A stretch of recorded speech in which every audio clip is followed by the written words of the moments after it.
అంతిమ దైవ గ్రంథం ఖుర్ఆన్ 11 సూరా హూద్.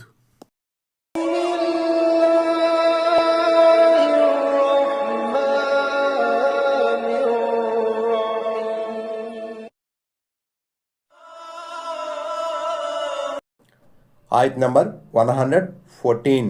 وأقم الصلاة طرفي النهار وزلفا من الليل إن الحسنات يذهبن السيئات ذلك ذكرى للذاكرين. ఆయత్ నంబర్ 114. దినము యొక్క 2 అంచులలోనూ నమాజును స్థాపించు. రాత్రి ఘడియలలో కూడా నిత్యముగా పుణ్యకార్యాలు పాపకార్యాలను దూరం చేస్తాయి. హితబోధను గ్రహించగలిగే వారికి ఇదొక హితోపదేశం. 182. 2 అంచులు అంటే ఏమిటి?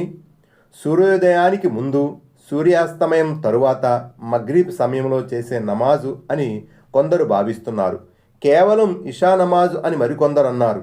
ఇది మగ్రిబ్, ఇషా నమాజులకు సంబంధించిన ఆజ్ఞ అని కొంతమంది అభిప్రాయపడ్డారు. ఈ నేపథ్యంలో ఇమాం ఇబ్నే కసీర్ అభిప్రాయం ఇలా ఉంది. బహుశా ఈ ఆయత్ మేరాజ్కు పూర్వం అవతరించి ఉంటుంది. మేరాజ్ సందర్భంగా రోజుకు 5 పూటల నమాజు విధించబడ్డాయి. అంతకు మునుపు రోజుకు 2 నమాజులే ఉండేవి. 1 సూర్యోదయానికి ముందు, 2 సూర్యాస్తమయానికి ముందు. రాత్రి చివరి గడియల్లో తహజుద్ నమాజు చేయబడేది. ఆ తరువాత తహజుద్ నమాజు ఉమ్మత్ ముస్లిం సమాజం కొరకు మాఫీ చేయబడింది. కొంతమంది అభిప్రాయం ప్రకారం ఈ తహజుద్ నమాజు ఆయన సల్లల్లాహు అలైహి వసల్లం కూడా తప్పనిసరిగా చేయనవసరం లేదని అనబడింది. ఇబ్నే కసీర్ నిజము దేవుడెరుగు. 183. హదీసుల ద్వారా కూడా ఈ విషయానికి సమర్థన లభిస్తుంది. ఉదాహరణకు 5 నమాజులు, ఒక శుక్రవారం నమాజు 2వ శుక్రవారం వరకు, ఒక రంజానులో ఆరాధనలు 2వ రంజాను వరకు పాపాలను దూరం చేస్తాయి. కాకపోతే మనిషి పెద్ద పెద్ద పాపాలకు దూరంగా ఉండాలి అని హదీసులో ఉంది. సహీ ముస్లిం కితాబు తహారా.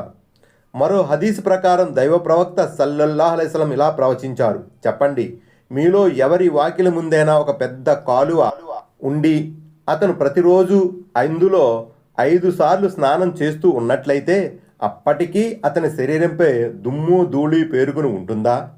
లేదు అని సహచరులు రజియల్లాహు తఆలా అన్హులు సమాధానమిచ్చారు. అప్పుడు ఆయన సల్లల్లాహు అలైహి వసల్లం 5 పూటల నమాజులు అంతే, వాటి ద్వారా అల్లాహ్ పాపాలను తొలగిస్తాడు అని చెప్పారు. బుఖారీ కితాబుల్ మవాఖీత్, ముస్లిం కితాబుల్ మసాజిద్. ఆయత్ నంబర్ 115. واصبر فإن الله لا يضيع أجر المحسنين. ఆయత్ నంబర్ 115. నువ్వు సహనంతో మసులుకో, నిశ్చయముగా సద్వర్తుల పుణ్యఫలాన్ని అల్లాహ్ వృధా కానివ్వడు. ఆయత్ నంబర్ 116. فلولا كان من القرون من قبلكم أولو بقية ينهون عن الفساد في الأرض إلا قليلا ممن أنجينا منهم واتبع الذين ظلموا ما أترفوا فيه وكانوا مجرمين.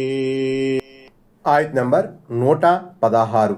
మీకు పూర్వం గతించిన కాలాల వారిలో భూమిలో కల్లోలాన్ని వ్యాపింపజేయకుండా అడ్డుకునే మంచివారు ఎందుకు లేరు? ఉన్నా బహుకొద్ది మంది మాత్రమే ఉండేవారు. వారిని మేము రక్షించాము. కాగా దుర్మార్గులైన వారు తమకు ప్రసాదించబడిన సుఖ సౌఖ్యాల వెంట పడ్డారు. వారు అపరాధులు. 184. అంటే దుర్మార్గులను దుర్మార్గానికి ఒడిగట్టకుండా ఆపే సజ్జనులు పూర్వకాలంలో ఎందుకు ఉండలేదు అని ప్రశ్నించిన తరువాత వారు ఉండేవారు, కానీ చాలా కొద్ది మంది మాత్రమే ఉండేవారు అని స్వయంగా ఆయనే సెలవిచ్చాడు. ఆ సమయంలో మేము ఆ సజ్జనులను కాపాడి కల్లోల జనకులను మా శిక్ష ద్వారా తుదముట్టించాము అని ఆయన వివరించాడు. 185. ఈ దుష్టులు తమ దురాఘాతాలను ఎంతకీ మానుకోలేదు. తమకు లభించిన సుఖాలను జుర్రుకుంటూ విషయ లాలసకు లోనై అదే సర్వస్వం అనుకున్నారు. ఎట్టకేలకు వారిపై శిక్ష విరుచుకుపడింది. ఆయత్ నంబర్ 117. وما كان ربك ليهلك القرى بظلم وأهلها مصلحون. ఆయత్ నంబర్ 117. పురములలో నివసించేవారు మంచి పనులు చేస్తున్నప్పుడు నీ ప్రభు అలాంటి పురములను అన్యాయంగా తుదముట్టించడు.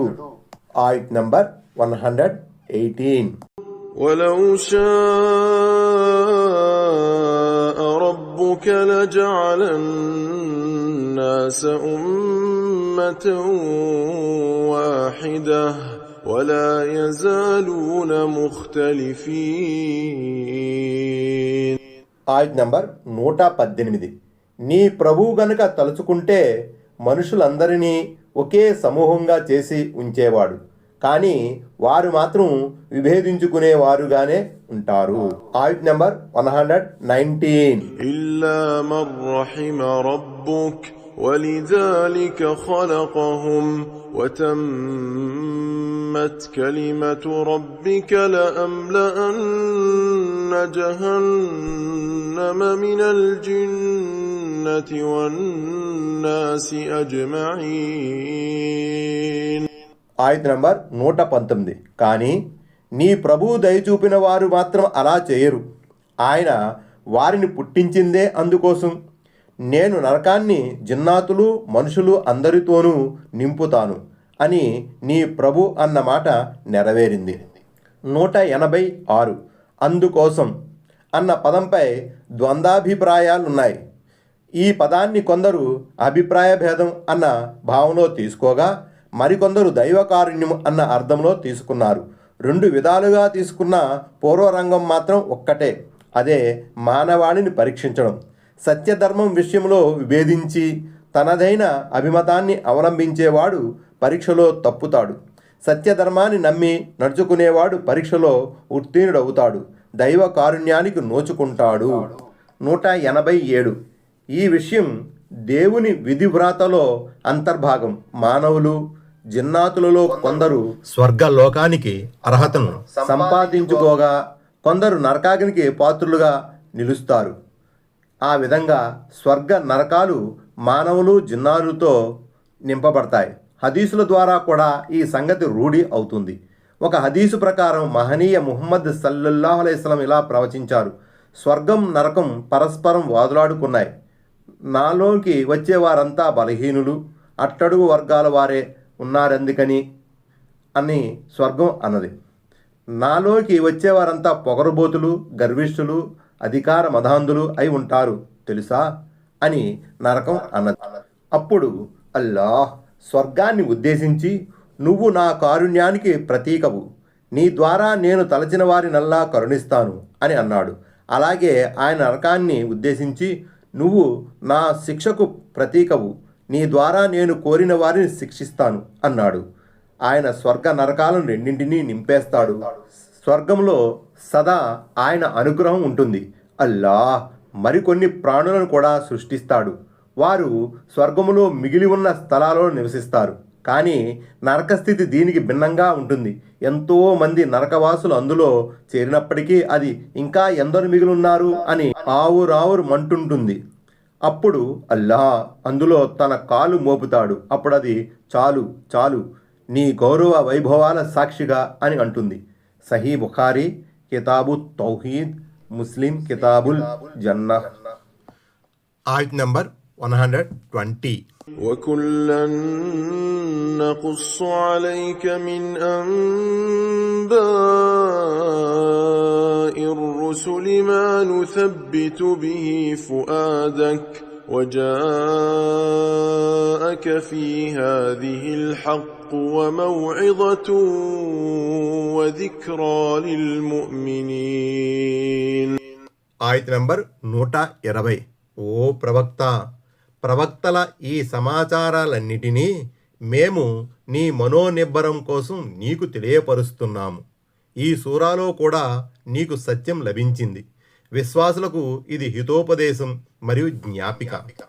ఆయత్ నంబర్ 121. وقل للذين لا يؤمنون اعملوا على مكانتكم إنا عاملون. ఆయత్ నంబర్ 121. విశ్వసించని వారితో మీరు మీ పద్ధతి ప్రకారం పనులు చేస్తూ ఉండండి, మా పనులు మేము చేస్తూ ఉంటాము. ఆయత్ నంబర్ 122. وانتظروا إنا منتظرون. ఆయత్ నంబర్ 122. మీరు నిరీక్షించండి, మేము నిరీక్షిస్తూ ఉంటాం అని ఓ ప్రవక్త చెప్పు. 188. అంటే పరిణామం రీత్యా ఎవరు సఫలీకృతులవుతారో శీఘ్రంగానే మీకు తెలిసిపోతుంది. దుర్మార్గుల పర్యవసానం దారుణంగా ఉంటుందన్న సంగతి కూడా మీకు తెలిసి వస్తుంది. ఈ ఫలితం తొందరగానే తేలిపోతుంది కూడా. దేవుడు ముస్లింలకు ఆధిక్యతను వసగాడు. అనతి కాలంలోనే యావత్ అరేబియా ద్వీపం ఇస్లాం ఒడిలోకి వచ్చేసింది. ఆయత్ నంబర్ 123. ولله غيب السماوات والأرض وإليه يرجع الأمر كله فاعبده وتوكل عليه وما ربك بغافل عما تعملون. ఆయత్ నంబర్ 123. భూమి ఆకాశాల రహస్య జ్ఞానం అల్లాహ్ వద్దనే ఉంది. సమస్త వ్యవహారాలు ఆయన వైపుకే మరలించబడతాయి. కాబట్టి ఓ ప్రవక్త, నువ్వు ఆయన్నే ఆరాధించాలి, ఆయన్నే నమ్ముకోవాలి. మీరు చేసే పనులు అల్లాహకు తెలియకుండా లేవు. సుబ్హానకల్లాహుమ్మ వ బిహమ్దిక అంటే ఓ అల్లాహ్, నీకు మహిమ మరియు స్తుతి. అష్హదు అల్లా ఇలాహా ఇల్లా అంత అంటే నీవు తప్ప వేరే దేవుడు లేడని నేను సాక్ష్యమిస్తున్నాను. అస్తగుఫిరుక వాతూబు ఇలైక్ అంటే నేను నీ క్షమాపణ కోరుతున్నాను మరియు నేను నీ వైపు పశ్చాత్తాపపడుతున్నాను.